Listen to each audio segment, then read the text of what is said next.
नमस्कार दोस्तों, स्वागत है आप सभी लोगों का Sonu study classes YouTube channel में। दोस्तों मैं आप लोगों को CERT book class 10th Hindi chapter 5 Sumitranandan Pant ji का जीवन परिचय मैं आप लोगों को इस वीडियो में बताऊंगा। प्रश्न नंबर 1, सुमित्रानंद पंत का संक्षिप्त जीवन परिचय देते हुए उनकी रचनाओं का उल्लेख कीजिए, या सुमित्रानंद पंत का जीवन परिचय दीजिए एवं उनकी किसी एक रचना का नाम लिखिए। उत्तर, श्री सुमित्रानंद पंत का संपूर्ण काव्य आधुनिक काव्य चेतना का प्रतीक है। यह ऐसे कवि है जो हिंदी साहित्य कानन को झनक झरने की समान कलकल निनाद से मुखरित कर नवजीवन प्रदान करते हैं। इन्होंने अपने काव्य की लय ताल में मानव जीवन की लय ताल को निबद्ध करने का प्रयास किया है।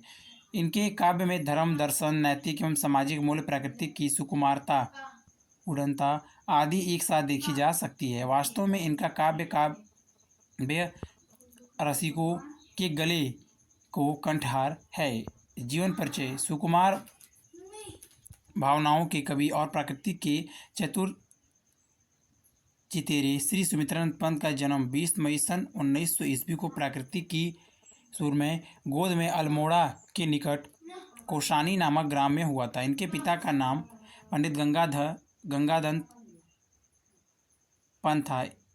इनके जन्म के 6 घंटे के बाद ही इनकी माता का देहांत हो गया था। अतः इनका लालन पालन पिता और दादी के वात्सल्य की छाया में हुआ।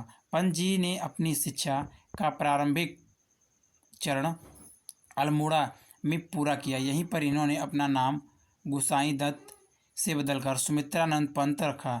इसके बाद वाराणसी के जय नारायण हाई स्कूल से स्कूल लिविंग की परीक्षा उत्तीर्ण की और जुलाई 1919 ईस्वी में इलाहाबाद आए और म्योर सेंट्रल कॉलेज में प्रवेश लिया। सन 1921 ईस्वी में महात्मा गांधी के आह्वान पर असहयोग आंदोलन से प्रभावित होकर इन्होंने बीए की परीक्षा दिए बिना ही कॉलेज त्याग दिया था। इन्होंने स्वाध्याय से संस्कृत, अंग्रेजी, बांग्ला और हिंदी भाषा का अच्छा ज्ञान प्राप्त किया था। प्रकृति की गोद में पलने के कारण इन्होंने अपनी सुकुमार भावना को प्रकृति के चित्रण में व्यक्त किया। इन्होंने प्रगतिशील विचारों की पत्रिका रूपा का प्रकाशन किया। सन 1942 ईस्वी में भारत छोड़ो आंदोलन से प्रेरित होकर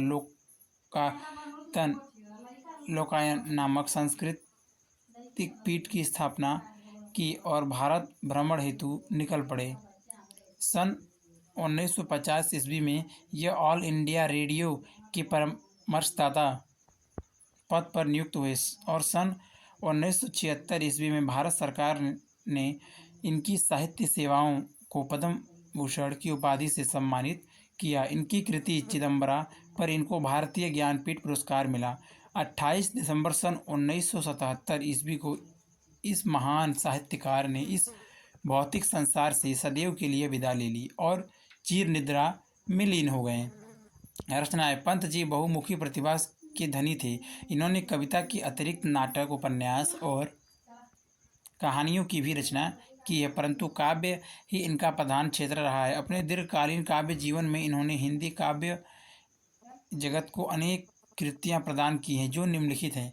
नंबर 1, वीणा। यह पंत जी की प्रथम काव्य पुस्तक है।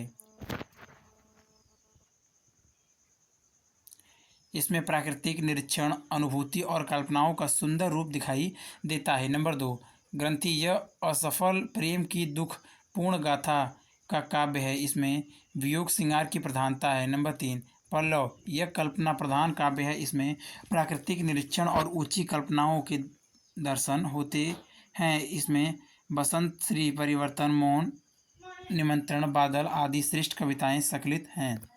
नंबर 4, गुंजन। इनमें कवि का मन प्राकृतिक से हटकर चित्रण की ओर लग गया है। नौका विहारी संकलन की श्रेष्ठ कविता है। नंबर 5, युगांत। नंबर 6, युगवाणी। नंबर 7, गाम्या। इन काव्यों में कवि पर गांधीवाद और समाजवाद का प्रभाव स्पष्ट परिलक्षित होता है। नंबर 8, लोकायतन। इस महाकाव्य में कवि की सांसारिक, सांस्कृतिक और दार्शनिक विचारधारा व्यक्त हुई है। इसमें ग्राम्य जीवन और जन भावना को स्वर प्रदान किया गया है। पंत जी का अन्य रचनाएं हैं पल्लविनी, अतिमा, युगपद, रीता, स्वर्ण किरण चिदम्बरा, उत्तरा, कला और बूढ़ा चांद, शिल्पी, स्वर्णधूलि आदि।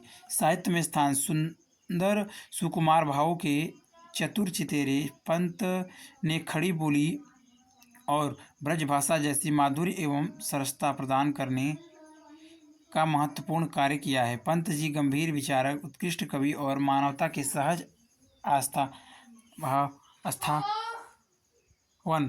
कुशल शिल्पी हैं, जिन्होंने नवीन दृष्टि से अभ्युदय की कल्पना की। यह निष्कर्ष रूप से कहा जा सकता है कि पंत जी हिंदी कविता के श्रृंगार हैं, जिन्हें पाकर माँ भारती कृतार्थ हुई।